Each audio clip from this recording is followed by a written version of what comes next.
setting the scene for the European chat, so another discussion. This time we will focus on the war returning to Europe, and we will discuss how the war in Ukraine changed the EU and also how it changed Ukraine. And we will have interesting guests here on the stage. The moderator of this discussion of this European chat is Rob Cameron, BBC Prague correspondent who is covering social politics, business, art, and also many other topics. And as a guest, we invited the representative of the Embassy of Ukraine in Prague, Andrei Kolesnichenko. So I think that our scene is ready, so I would like to invite our speakers to join me here on the stage, and we can start. It's true that we are slightly behind the schedule, but then there is the lunch break, so I think that we can keep the 20 minutes for discussion as was scheduled in the program originally. So I would like now to pass the floor to Rob Cameron to moderate this European chat on war in Ukraine and its impact on the EU and Ukraine itself. Thank you. Thank you very much indeed. I hope this is working. Obviously, Russia's brutal war against Ukraine has caused a seismic shock across the European continent, and it's fundamentally changed the context in which political decisions are being made. Europe is only now adapting to the challenges that stem from this new reality that we all woke up with on that terrible morning of February 24th, 2022. But it's also mobilized, I think, a swift and united action by member states of the European Union, which in many ways is more or less unprecedented. And it's led, I think, to a rethinking of the EU's approach to its near abroad, to its neighbourhood. So with that in mind, it's a great pleasure for me to welcome Andrei Kolesnichenko, who is the first Secretary for Economic Issues at the Embassy of Ukraine. Andrei has told me he was born in Lviv, but grew up in Kyiv, went to school there, and lived there until recently. So, Andrei, thank you very much for joining us. I think it's working. Yeah, thank you also for being here. It's a great pleasure to be here, and I think it will be good discussion with you. Great. Well, let's jump right in. I mean, let's just bring us right up to date.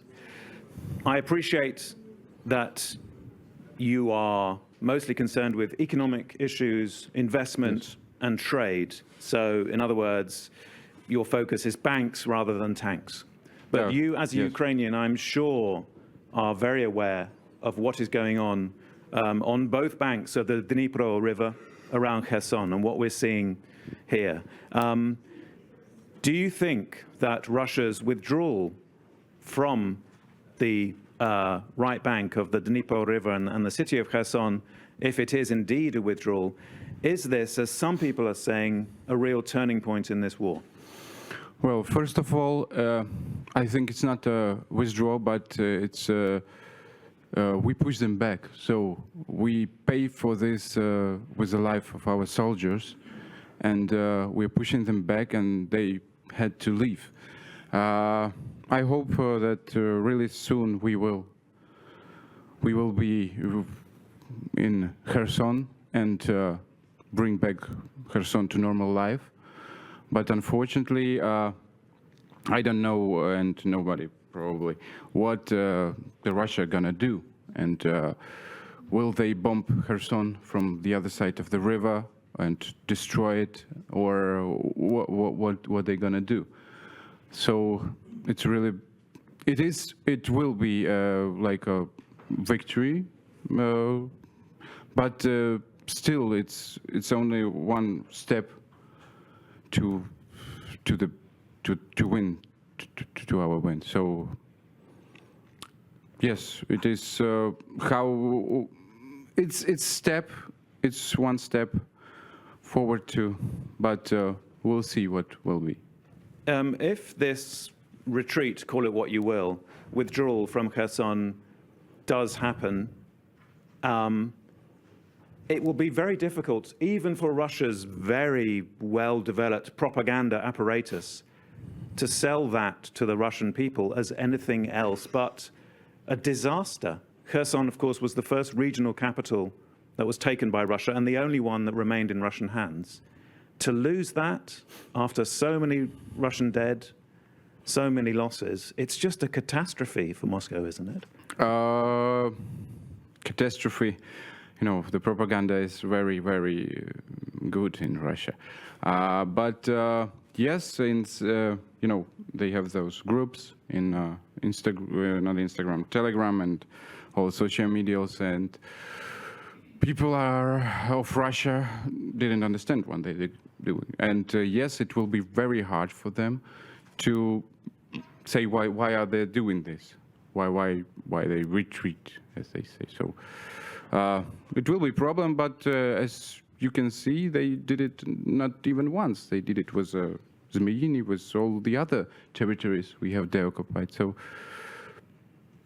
I don't think it will some influence in the politics and in the military of their country. But it's yet another setback, isn't it? I mean, there was Kyiv, and then Kharkiv, and now Kherson. Yes. So it's just this rolling series of setbacks and defeats and withdrawals. And it will continue.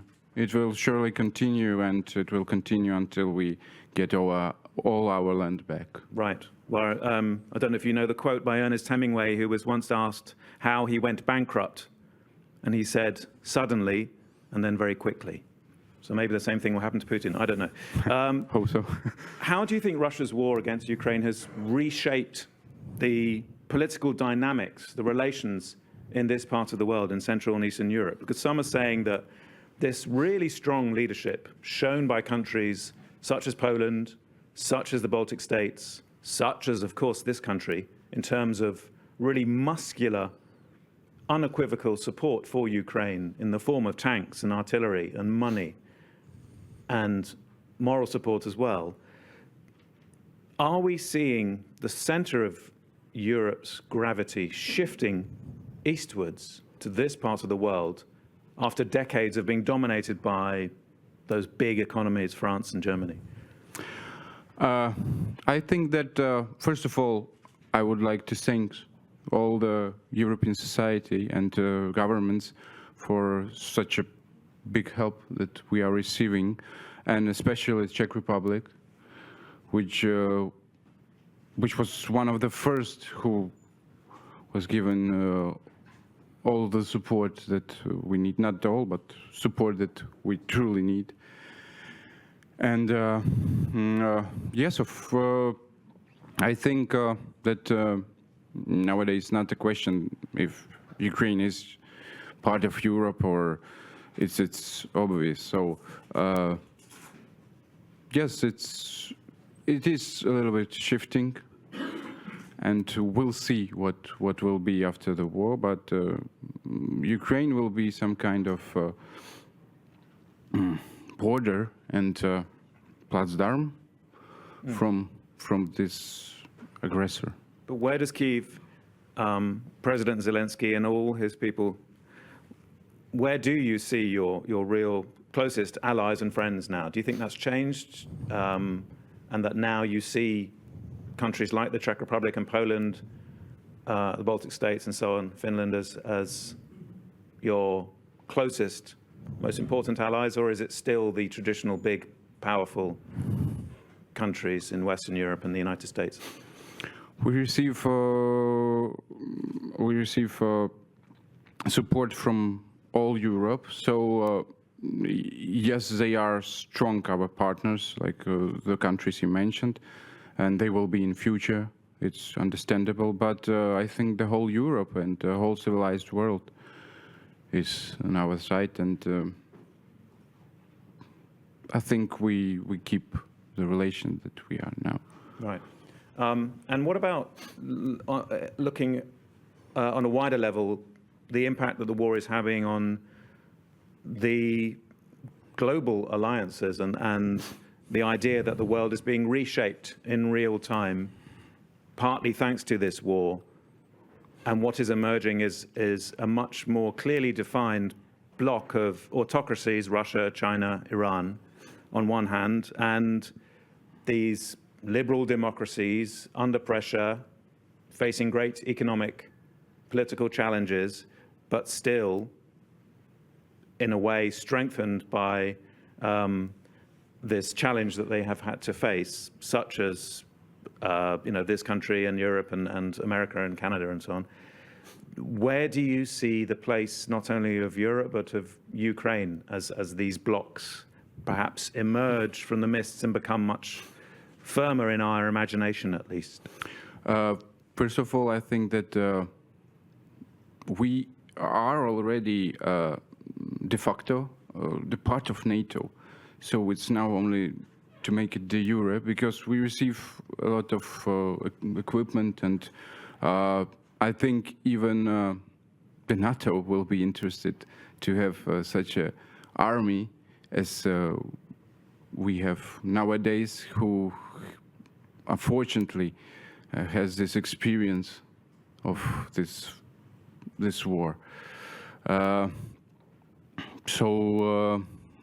But in a global level, these alliance they have to face these challenges, and I'm sure that they will change. So it won't be the same. Some of them show their weaknesses, some of them show their strength position, but we will see what will be. But as I see Ukraine as a part of NATO and a part of Europe. It's for sure. And also, if we talk about Russia, there is some partnership with Iran. You know, they sold Russia about more than 400 of these kamikaze drones. Shahad drones. Yes, and if they didn't, it will quite help us. So there are some like bilateral alliance, but we'll see. Yeah. You mentioned there that that NATO could benefit from having a country like Ukraine in it simply because of this terrible ordeal that your armed forces have undergone. I think someone made a very good point fairly early on in the war, perhaps sometime in the summer. Some source within NATO is saying, no, we shouldn't be training the Ukrainians. The Ukrainians should be training NATO troops because they are, unlike the rest of us, actually fighting a war on European soil. Perhaps that's a little overblown. But it's not like this. We also need to be trained, our soldiers, in NATO standards. But in some cases, yes. Yeah. And where do you see your future as a country? I mean, when you close your eyes and imagine that future Ukraine for you, and I know you have children, and what kind of Ukraine would you like to see them grow up in? It's really, I think you would admit that for many years Ukraine has been very much on the fringes of our European imagination, and now it's much, much closer. But do you think it can be brought in to the heart of Europe? Yes, I think that Ukraine will be it is already the part of Europe, and it will be more involved in EU. And as I see Ukraine, it will be nowadays we must already start our rebuilding process of Ukraine, not to wait for the end of the war, because the life is going on and the economy must work. So it is very important to bring new technologies, to rebuild, not only to rebuild, but to modernize our cities in our country, and to bring all the new things we can to our country and make it greater than ever. So, but I know that, Andrei, you part of your job as the First Secretary for Economic Affairs is convincing that there is a role and a place for Czech companies to be involved in this reconstruction. and rebuilding and investment, because you will need a lot of money. Yes. But what do they say? You know, when you say, come to rebuild Dnipro or Kyiv, Lviv, or wherever it is, surely they are saying, yes, we're interested, but we need the bombs to stop falling and the missiles to stop falling until we can begin to spend money on that. If we talk about the government level, you surely know that the Czech Republic has took the patronage of Dnipro city and also made this plan of recovery plan of Ukraine from 23 to 25 years. So it's a big message for business, for Czech business, to be involved in this process. And also in a Ministry of Trade and Industry, yes, of Czech Republic, they created this business club Ukraine, which gathered together enterprises which are interested in rebuilding process and making business in Ukraine. And we already sent one mission, a business mission was in Lviv, I think last month, and it was quite successful. There were signed some agreements and some business relations were established. But all of this just exists on paper for now, doesn't it? I mean, there are no Czech companies at work already in Ukraine, or is it all something that will happen after the war, after this is finished, after this is over? There is a problem with insurance of investments, of course, because of war, and there are some Czech enterprises, big enterprises, which want to came to Ukraine and establish their facilities, their production, but it's this process is in process. So we'll see how fast they could establish something in Ukraine. But there are still ongoing businesses, Czech businesses in Ukraine, and also. And they're still operating there? Yes, yes. And also there are some Czech enterprises that had projects before the full-scale invasion, and they are still going on those projects and still building, and it's great, I think. Excellent. Okay. Well, thank you very much. I think we've got definitely got time for some questions. So glad I brought my glasses. This one from Anonymous.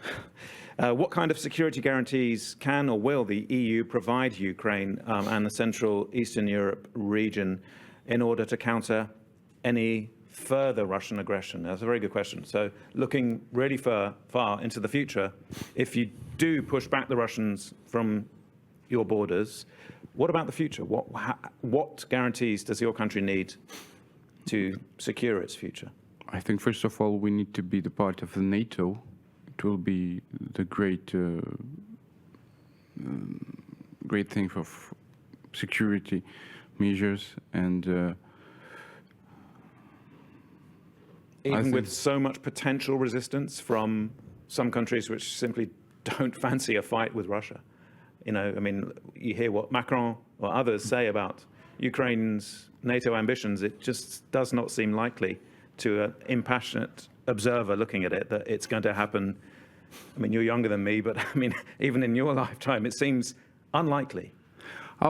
We will see. The opinion might change during the war, while we will win and they occupied more and more territories. I think they will change their mind. What if they come up with a kind of NATO light, a half NATO? They can say, well, we could perhaps give you these guarantees and these guarantees. You won't be a full member, but do you think your country could be satisfied with that? I would still like to believe that we would be the part of NATO as fully.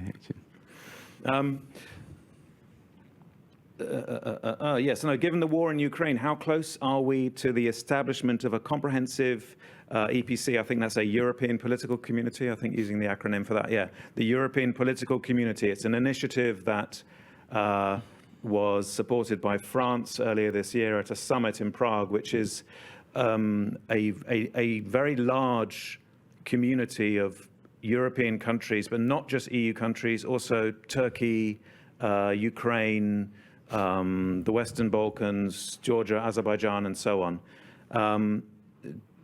Do you think the war has made the creation of a body like that, so a body that's bigger than the EU, but smaller than, the United Nations, has it made it more likely, less likely?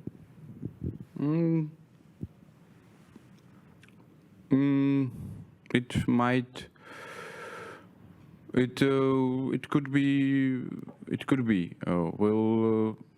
Because of the changes we are facing, the alliance as we talk, this could be very useful, and it might live this. And looking again to the future, we were talking a few minutes ago before we sat down here about the future reconstruction of Ukraine. Yes. Obviously, it's a mammoth task. I think you mentioned some astronomical figure in euros or dollars of how much damage has been done by Russia and how much you're going to need to rebuild it. But I mean, it's about $340 billion now damage is done. Something about that. Maybe it's now even more. That's a huge amount of money. Yes, but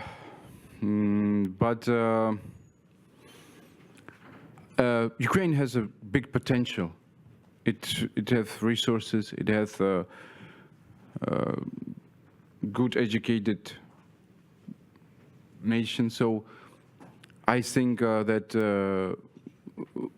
after the war, or even during, the more and more business and other countries will see more opportunities in Ukraine, and we will get a lot of investments. And also, I think that Russia has to pay for this also.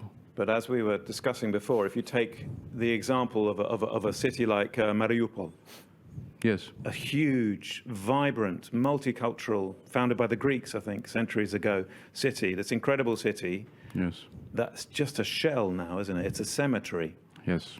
How do you rebuild that? What will Mariupol look like in 2050? If we look, if we look at Dubai, it was built very quickly, and as you can see, it's very, very beautiful city. So I think we will rebuild our Mariupol, and the best way with all the modern stuff we could bring there. And finally, because I think we're running close to our limits, but how long is this going to take? Are we talking 10 years, 20 years, 100 years? How long will all this take for Ukraine to be a normal, functioning market economy and liberal democracy after the war has finished? The first things we all need as a big European family, and Ukraine is a part of it, we need to win this war. We need to win it, and after this, I think that the recovery will be really fast. I truly believe that we will rebuild, and for example, I think everybody see this attack on Kiev when they attacked the center of Kiev, and the road that was damaged, and it was like replaced in one day. So that's how I see what will be done in the future with our country. Right. Okay. Well, with the sound of the bells ringing 12 o'clock, drifting over the river Vltava from Prague, I think that's a good point at which to end. So I'd like to thank very much again Andrei Kolesnitchenko, who is the First Secretary for Economic Affairs at the Embassy of Ukraine. Thank you, Andrei. Thank you very much. Thank you very much, all. It was a pleasure.